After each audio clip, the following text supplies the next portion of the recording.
Curah hujan yang masih tinggi di pegunungan Kabupaten Aceh Utara dan Bener Meriah menyebabkan warga korban banjir resah akan adanya banjir susulan.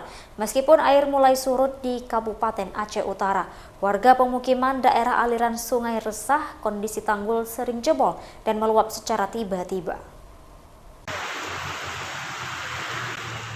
Curah hujan belum reda di kawasan dataran tinggi pegunungan perbatasan Kabupaten Aceh Utara dan Bener Meriah.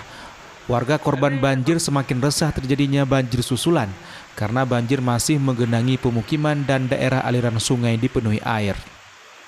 Warga Kecamatan Lok Sukun, Aceh Utara yang berdomisili sekitar daerah aliran sungai Krungkerto hanya pasrah menerima luapan banjir setiap tahun mencapai 6 kali.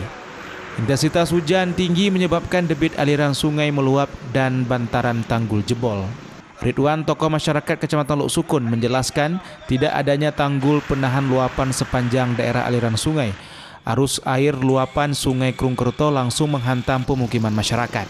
Sejumlah titik lokasi tanggul jebol tanpa ada antisipasi pemerintah, meskipun telah ditinjau berulang kali. Tahun ini berarti dua tahun.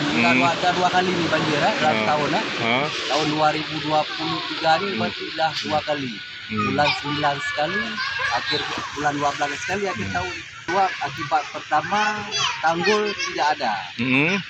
Sudah hampir 4 tahun tidak ada tanggul. Dari pihak terkait, baik dari dinas provinsi, dinas kabupaten sudah pernah menghubungi, tapi penjelasan dari mereka belum ada kejelasan.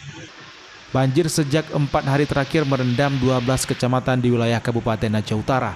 Meluapnya daerah aliran sungai Krungkerto dan Krungputo melumpuhkan aktivitas masyarakat dan pemerintah setempat. Sebagian korban banjir bertahan di posko pengungsian, rumah ibadah, serta rumah kerabat keluarga yang aman dari banjir.